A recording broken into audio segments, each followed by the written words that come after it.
So, celebrity theater. I found out about the celebrity theater when I came out here from Chicago. When was it? It was the end, when was it? End of 71, I think. Was it the end of 71 or 72? Anyway, John Mayall was playing there. And he had an album out not that long before that called The Turning Point, which was probably his biggest record. And I love that record. So I went to see him there. I'd never been to a theater in the round. And I really, really enjoyed that show. Now, this was before I was promoting. And I went back to Chicago and finished high school. It's one of my first, maybe it was 73, somewhere in there. I decided somewhere in my junior, senior year in high school that I wanted to put on concerts. Although I had no idea what went into putting one on,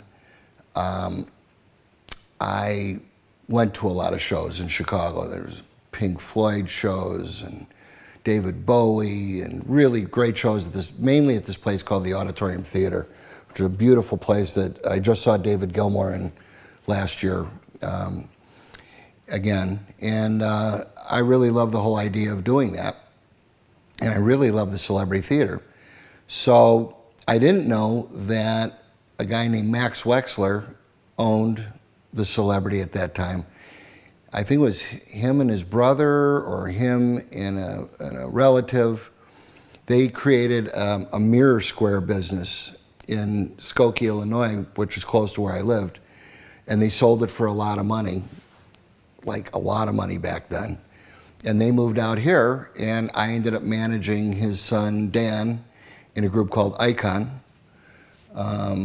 who should probably be in the Hall of Fame as one of the best metal groups, hard rock groups. And Max and his wife were two of the main people in the Phoenix Symphony for years and years. So Max owned this place. I didn't know him at the time. I didn't meet him till many, many years later. And it's just all kind of how things go around a big circle. And I got out of high school in 72, flirted with here. I think I went to the Celebrity a few more times. Became very familiar with KDKB, which was very similar to a couple radio stations in Chicago at the time. And by the way, there should be a radio station like that in every market, but there isn't. There is one still in Chicago, but there's nothing like that here anymore, unfortunately, except for KWSS, where I have a radio show.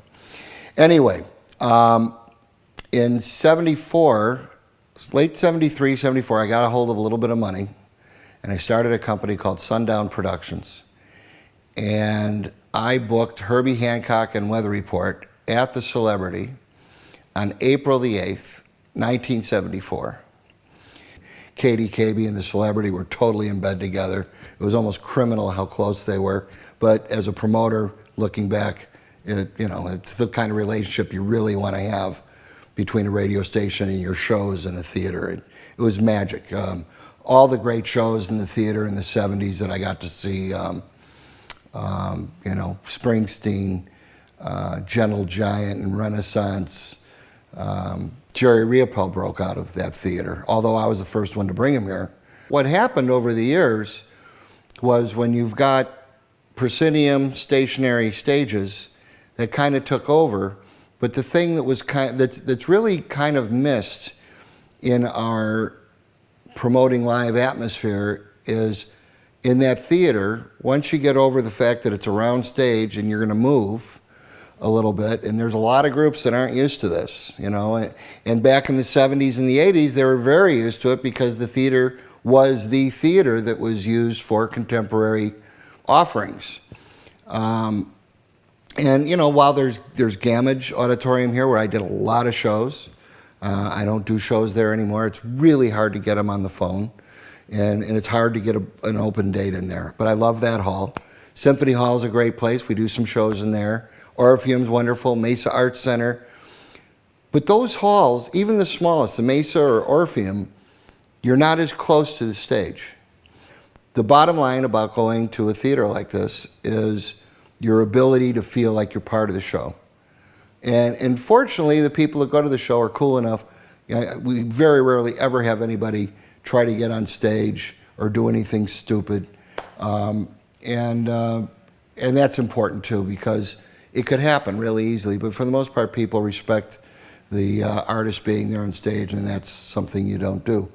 Do you remember the line from Blazing Saddles, Madeline Kahn? Are you in show business? No. Then get your feet off my stage, you know. Yeah, you know, but that's kind of the casual attitude. I mean, it's nothing, nobody means anything by that. But you got to draw the line somewhere. You know, somebody knocks over a drink on stage and you can mess up an entire show. Sammy Hagar played in there, and he came in and he's kind of smiling and he goes, all right, we'll see. You know, and he blew this place out, and he came off stage and he's just going, that was phenomenal. I had a blast. I want to do this again. So I'd like to book Sammy there again. Korn was in there. They had no idea. I mean, talk about weird for them, and they came off and said the same thing. That was great. We had a blast. Alice loves the place. You know, it's like, it's one of those things, you know, you work really well where you're familiar with, in that comfort zone.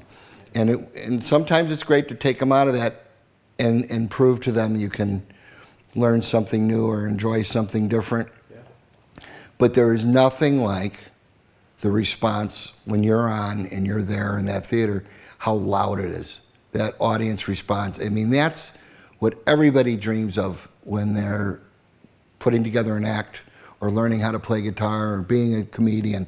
George Lopez, I mean, is like decibels like Judas Priest. You know, it's got to be 110 in there. That audience, forget about him. And he loves it, and we bring him back as often as we can. There's a great love affair here between Phoenix and George. In the music business, people love to see an old t-shirt. They love to see old ticket stubs. They love to see old posters. I mean, because it reminds them, and if they were there, forget about it. They're out of their minds. So it's a big deal to go somewhere. And again, it's not just showing up. And at a lot of these other halls, nice places, perfect places to listen to hear music and to watch, depending on where you're sitting. But not only, you know, there do you have that going on where you're close to the act, but there's stuff to bring you back around to, you know, the 50 years, I mean, that has gone so quickly. I wasn't there for all 50, but I've been there for a lot of them. And it's incredible how much time has passed and how many shows have played in there, because if you remember, or even if you don't remember, during the 70s and into the 80s, you know, you could use Symphony Hall, which is a beautiful place, but it's not what you call, it's nice once you're in there and it's a great place to listen to stuff, but it's because of the celebrity, Symphony Hall never got a real chance to have 20, 30, 40 rock shows a year in there. And it was kind of not really promoted as that kind of a building.